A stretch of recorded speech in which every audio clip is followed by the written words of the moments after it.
Hey, we're live. We're live. Well, we're back at the warehouse. As you can see, a little different angle this time. We've been going through shirts upon shirts. Oh yeah. It's the last couple of days, probably. I don't even know the number, but over 1,000 for sure. Oh yeah, easily. And these were all brand new shirts donated. So we're just blessed. Well, we wanted to talk tonight, and I'm going to have Stefan translate, but we're going to talk tonight about grace. Evo, večeras nadamo se da nećemo odužiti kao prošli puta. We'll try not to do as long as last time. Yeah. So, danas ćemo govoriti o grace.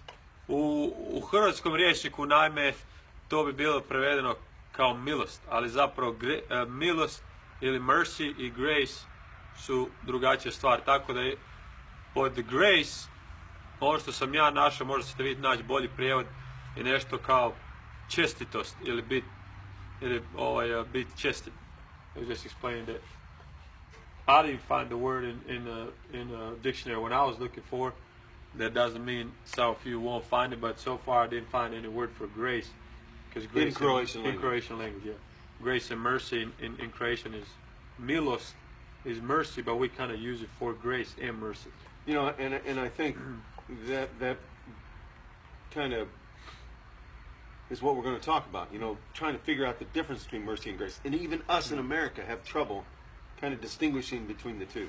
The only thing that I found for grace was kind of like charity, almost like charity. It's almost like action. And David kaže da također i u Americi da oni imaju dve različite riječi. Znači, oni imaju mercy, što znači kao milost, i grace, što je drugačija stvar. Ali i oni također kaže ovdje u Americi imaju problema razlikovati te dvije riječi. Yeah, just saying what you say about US and having the same kind of problem. So I'm going to give a definition here that it can be kind of confusing. So after the definition, we're going to also talk about scripture as well as bring a story in. David će pročitati nešto što on kaže da je ovo njegova definicija grace ili čestitosti, ajmo recimo to nazvati sad u hrvatskom rječniku. Pa budemo također uzeli primjer iz Biblije i David će također podijeliti priču o čestitosti. So first let me start with the definition. Now here's mercy, and listen to this definition. Evo definicija milosti. Mercy is God not punishing us as our sins deserve. Milost znači da Bog nas neće kazniti zbog grijeha na koji smo mi odgovorni. Zbog grijeha koji smo mi odgovorni, za taj grijeh Bog neće kazniti. Grace ili čestitost is God blessing us despite the fact that we do not deserve this. Čestitost, za razliku od milosti, je Božji blagoslov usprkos tome što smo mi zgriješili. So it kind of went along with your charity there. What you saw was mercy was not punishing us. Yeah, milost ili mercy nije nas kaznila. But grace was blessing us. Ali čestitost ili grace nas je blagoslovila. See, because you look in Ephesians. I ako pročitamo iz Biblije u Efežanima 2:8 and 9. Drugu poslanicu, stih 8 i 9. For it is by grace you have been saved. Kaže, jel si by grace ili po čestitosti si spašen, iako u našoj Bibliji, u hrvatskoj Bibliji, ako čitate, kaže, jel si po milosti spašen. Yeah, in our Bible, I was just saying, in Croatian Bible usually says, is by mercy you have been saved. Right. And so, if we were looking at mercy, it would be that we didn't get punished for our sins. I ako bi gledali samo po toj definiciji milošću, to znači da samo nismo bili kažnjeni, da znači Bog nas nije kaznio, spašeni smo milošću. But in grace we see that we receive not only that, but we receive blessing. Ali ako uzmemo definiciju čestitosti, this is also Greek translation is more the original translation from the Greeks is grace, right? Ali pravi prijevod ili originalni prijevod je kaže po čestitosti ili by grace si spašen, to znači da nam je nešto još i dano. So again it says, for it is by grace you've been saved through faith, jer si spašen po čestitosti u vjeri and this is not from yourselves. i to ne dolazi od nas osobno, It is a gift from God, nego to je dar Božji, not by works, ne nikakvim radom. I almost fell out of the chair. By mercy I have been spared. so that no one can boast. Or by grace maybe I've been spared from falling. Da se niko ne bi hvalisao, pa ajmo to još jednom reći. Znači nismo spašeni, spašeni smo po čestitosti u vjeri, ne, to ne dolazi od nas, od naših djela, da se niko ne bi hvalio. So mercy is really deliverance from judgment. Znači milost ili mercy je zapravo da te neko izbavio od kazne. Grace is extending God's kindness to the unworthy, us. Čestitost je to da ti Bog zapravo pruža svoju ljubav, recimo to tako. What was the other thing that you, kindness by his love, or what you added? Kindness, yeah. To znači da po čestitosti Bog ti daje još nešto, ili ljubav ili ljubaznost To the unworthy or the people who sin. prema Which is onima all of koji us. su kaznili, prema onima koji nismo vrijedni prema Božjem standardu ili njegovoj svetosti, to bi svi bi bili normalno u toj kategoriji. So to cut this as quickly as we can, the first thing I want to do is I want to tie in a biblical account of grace. Bude David da bi to podupreo sa šta znači čestitost, budemo upotrijebili Bibliju ili biblijski opis. And that's found in John chapter 8. I ićemo u Ivanovu poslanicu ili glava 8. Right at the beginning of that chapter, U početku tog odjeljka it talks about Jesus is in somewhere around the temple. i kaže da, vi možete nas normalno provjerite da Ivanovu poslanicu 8, da je Krist negdje oko crkve. And Jesus is actually stooping in the ground and he's writing in the ground. To jest hrama, mislio sam reći. Isus je negdje oko hrama i on kaže u Bibliji da gleda prema zemlji, pokušava nešto naći tako da bi napisao nešto na pijesku ili na All the zemlji. disciples around him listening to what God has. Svi svojim učenicima koji su oko njega i slušaju ga. So the Pharisees bring this woman who has been caught in adultery. Ali farizeji su doveli ženu koja je zgriješila preljubom. She's been caught red-handed. She actually has no clothes on except the bed clothes that they've thrown around her. I kaže Biblija da ona nije imala odjeće osim postelje u kojoj je bila uhvaćena u tom preljubu. And they bring her to Jesus to ask whether she has sinned or not and whether she should be stoned, which is what the law says.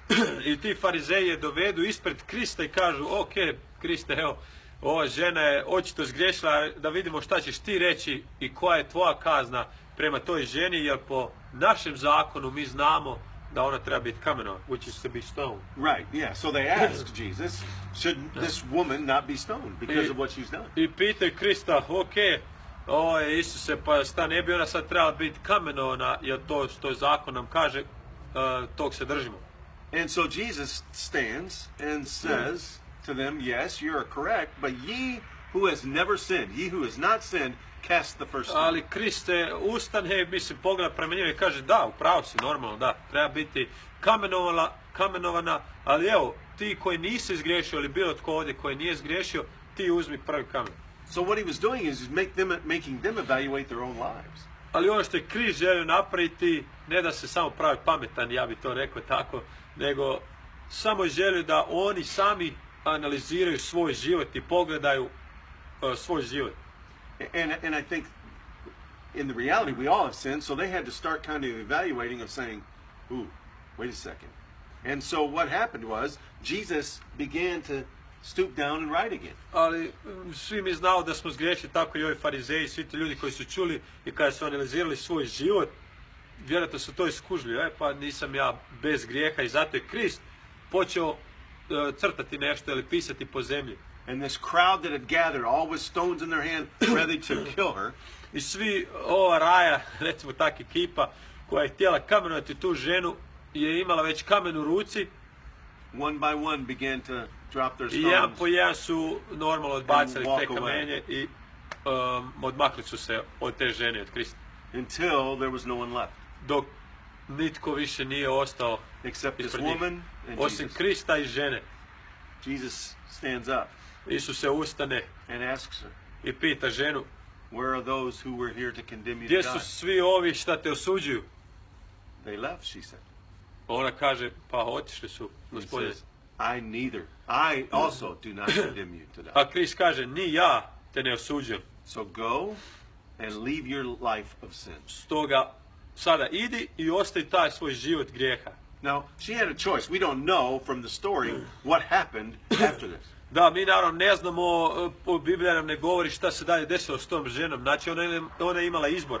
She had a choice. Yes, she had a choice. But what was happening was Jesus exercised grace. Ali u ovom trenutku mi vidimo da je Isus pokazao čestitost. Not just mercy. That's exactly Not just right. mercy, but he gave her hope. He gave her kindness, love. Correct. That she was unworthy of, Right. but he extended to her.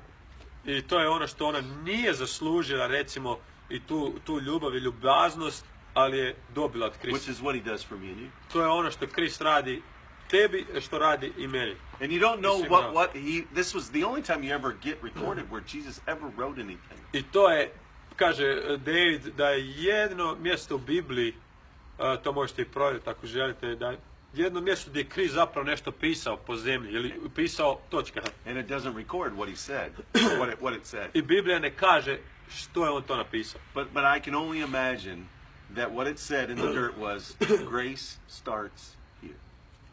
That's good. I never heard that. That's pretty good. That's good. Ja, nisam ovo čuo nikad prije, ali David kaže da eto možemo samo si dati mašti na volju šta je on to mogao napisati. David misli da eto recimo da je Krist mogao napisati čestitost počinje ovdje. So we don't know, that's not recorded. Ja, mi That's to ne just znamo, to je možda the feelings spekulacija. that you get.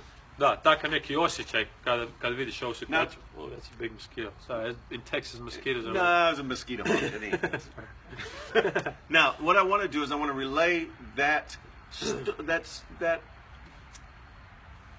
determination between mercy and grace through an American Indian story. I David će sad podijeliti jednu priču, evo, kad govorimo o čestitosti i milošću, zapravo tu razliku s jednom ilustracijom ili priči. There's a legend that is said about the American Indians back in the early 1700s.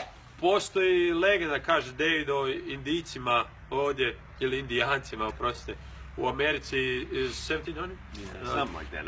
1700, da. We'll just say it. 1700, 1800 sljedeće. It's a legend for sure. Da, legenda. And there was a chief that was over a particular tribe. Kaže da je bio tamo poglavica tog jednog plemena.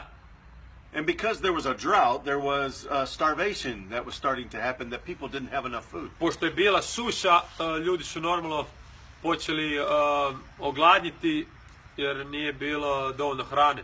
And what had happened was the people started stealing from one another just so they could survive. I ono što se počelo događati je to da su ljudi počeli krasti jedan od drugoga tako da bi oni imali hrane, normalno preživjeli. So as you can imagine, there were people fighting against one another and there became chaos. I naravno, kao možete zamisliti takvu situaciju, ljudi su se počeli svađati jedan s drugima, vjerojatno i tukli i jednako kaos. So the tribal elders got together with the chief and they came up with a plan. I tako da su zbog te situacije sve poglavice ili lideri tih klanova ili plemena su se okupili i htjeli su donijeti neku odluku, situaciju kako će riješiti taj kaos. So in order for our people to survive, I jedini način, oni su došli, ili način kako bi ti ljudi preživjeli, we've got to put a stop to what's going on. moramo zaustaviti taj kaos što se događa. So what we're going to do is we're going to give a harsh punishment. Stoga ćemo kazniti te ljude vrlo jakom ili strogom kaznom. For anyone who's caught stealing from another person. Bilo koga ko bude krao od jedan druga. So that was put into place and the whole tribe was told. To je bila odluka i svi su znali u plemenu taj zakon ili odluku. The next morning, Sljedeće jutro, one of the tribal elders came to the chief. jedan od starješina je došao pred poglavicu tog plemena And told him that someone had been caught cheating. i kaže, Poglavica, uhvatio sam nekoga ko krade. And that the chief said, then we must punish the person in front of the rest of the people so we can teach a lesson. Poglavica kaže, ništa nam preostaje nego da kaznimo tu osobu ispred cijelog plemena tako da bi svi naučili lekciju. And the punishment was a lashing, whipping, until the point of death, but not to kill the person. Kazna je bila toliko stroga da se trebalo izbičavati tu osobu sve do smrti. Ne ubiti, ali do smrti. And this was to teach a lesson so that the stealing would stop. Ovo je bilo normalno da se nauči lekcija da prestanu krasti. So the chief came out and the elder was fearful. I došao je Poglavica i starješina normalno bio pod strahom. Because the person who had been caught was the chief's mother. I starješina je, evo kaže David, bio u velikom strahu jer osoba koja je bila uhvaćena u zločinu koja je krala je zapravo bila mama od Poglavice. So what the tribal chief did, I Poglavica kada je to shvatio, sad ćemo čuti was što je have his učinio. elderly mother tied to the stake. Morao je zavezati ili odlučio zavezati svoju majku And na said, jedan we stup. must do what we said we would do. I Poglavica kaže, morat ćemo učiniti ono što smo rekli da ćemo učiniti. And just as the person who was doing the whipping I osoba koja je prije nego što je uzela taj bič da počne činiti tu kaznu, the chief told him to hold. Poglavica rekao stani. Now, I'll ask you, Stefan, there's a choice right here. What do you think the chief did at that point? Pita me David, naravno tu je mogao biti izbor, pošto si Poglavica, yeah, since you're a chief, you can kind of change rules whenever you want, you know? Right. So you do have a choice. Ako si Poglavica plemena, ti zapravo možeš odlučiti šta god ti želiš da se promijeni u tome. What I would do if I was a chief, just thinking if that was my own mother, right? I would put myself in that place. I couldn't see my mother going through that. Okay. So I would say, put me in. Okay. So is that mercy or is that grace? Ja sam rekao da bi ja stavio, recimo da je moja majka tako nešto učinila ili po to kaznom, ja bi morao sebe zamijeniti za majku da ne izbičuju nju nego mene. David me pitao, to milost ili čestost? Is that mercy or grace? Well, let me see. She's not going to get punished. Well, one way is mercy. Now, what am I giving to her? I'm showing her that I love her, that I cannot see her being in pain. And she's probably receiving some of that pain, but also love, seeing how much I care for her. So I guess I'm giving also grace, right? Okay. Go ahead and say what you said there. Moja odluka, da me pita, je li to milost ili čestost? Pa moja majka bi vjerojatno normalno bila bi spašena od te kazne, ali dobila bi vjerojatno neki osjećaj u sebi da je vidjela koliko zapravo nju taj sin voli, koliko ja nju volim, da želim dati svoj život za nju. Yeah. So here's what the chief did. Ali evo što je Poglavica učinio. The chief left his mother there. Poglavica je ostavio svoju majku tamo, na stupu. But the chief took off his outer garment. Ali je Poglavica maknuo svoje halje. And he covered himself over his mother. Ali on stao u zaštitu svoje majke, oko majke. And then told the person who was whipping to proceed to whip him and not his mother. I onda rekao on što je vršio kaznu, izbiči me sad, ja ću uzeti tu kaznu. Now the reason why he did that Ali razlog zašto je on to učinio was that he wanted to show grace. je to zato što je želio pokazati čestitost. He wanted to also distribute mercy. Ali također je želio pokazati milost. So the grace became the idea that when he covered over her, Čestitost je to kada je on pokrio svoju majku, she still felt every whip that happened to him because of the pain he felt and would reveal to her. majka je osjetila svaki udarac koji je sin zadobio. Svaki udarac. All those, go ahead. Because I mean, he was weeping and Oh, yeah. the touch, but then also crying, and she would felt that. Correct. Yeah, go ahead. And so she felt what was happening to him, but never received what she deserved. Ona je osjetila što se događa njenom sinu, ali nikad nije zadobila ono što je zavrijedila. The judgment happened to him Kazna se dogodila sinu for the sin that she committed. za grijeh koje je ona ili majka učinila. So he took her place, Sin je uzeo njeno mjesto, yet she knew what it cost him. ali ona je znala, majka je znala što je koštalo sina. And that's what Jesus has done for us. I to je ono što je Krist učinio za tebe, što je učinio za mene, za sve nas na zemlji. Jesus went to the cross in our place. Isus Krist je otišao na križ za tebe, za mene, za sve. Our sin deserves punishment, Naš grijeh zavrijeđuje kaznu, eternal death. zapravo smrt vječnu. Yet Christ replaced us by going himself. Ali Krist je došao u naše mjesto da bi mi mogli biti u njegovom mjestu. Now we could treat that grace very cheaply. Znači mi možemo reći da je to, ili možemo se odnositi prema toj čestosti ili ono što je Krist učinio vrlo jeftino. In the realization we weren't a mom who was being covered by a son.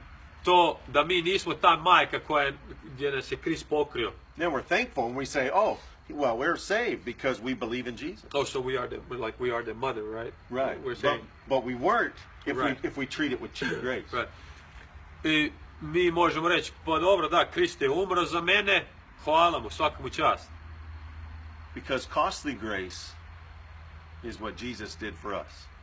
Ali to nije jeftina čestitost, ovo što je sin učinio za mene i za tebe ili za majku, nego je skupa cijena. It cost him his life. Krist je umro i to je bila cijena koju on mora platiti, koju je želio platiti. He wanted to do that. Yes, and he allowed us to have life. I on je dozvolio da mi imamo taj život vječni, da ne budemo odjeleni od Oca zauvijek. But that life only comes with our faith in trust in Jesus and what he did, and that alone. Ali taj život sa Bogom dolazi kada vjeruješ u Krista, kao što Biblija kaže, i ono što je on učinio. As the Bible says, if you believe in Jesus Christ. It takes us back to that verse, for it is by grace you have been saved. I to je ovo through što faith. smo čitali iz Efežanima, da si spašen po čestitosti u vjeri u Krista Isusa. I to ne dolazi od tvojih djela, nego ono što je Krist učinio, tako da se niko ne bi hvalisio. This is not of our works, it's the Son's works, so nobody can boast about it. And that alone, to je jedino što zavrijeđuje. That's why we're here, that's why we come. To je zašto smo ovdje, zašto smo ovdje skoro svaku večer tjedna da pakiramo ove stvari, da this is why we're here almost every day of the week to pack this thing. Amen. And when we give somebody a shirt, it's a gift, but it's something that we want to expand the love and kindness. Exactly. I to je razlog zašto David i ostala ekipa idu preko bare. And that's the reason why you travel so far across the pond, Amen. as we say. And thankful I can because God has provided an opportunity. I zahvalan što uopće može, jer Bog je ponudio i dao priliku. And thankful to each and every one of you for receiving us. I hvala svima u svim zemljama i svi koji gledate ovo, hvala što uvijek primate i Davida i sve ostale trenere i svi koji Because of dolaze. his love that we come. I zbog njegove ljubavi zato što dolazimo. And we can't wait till we're back. I jedva čekamo svi da se vratimo tamo. He did it! To je on učinio, he did it, let's do it!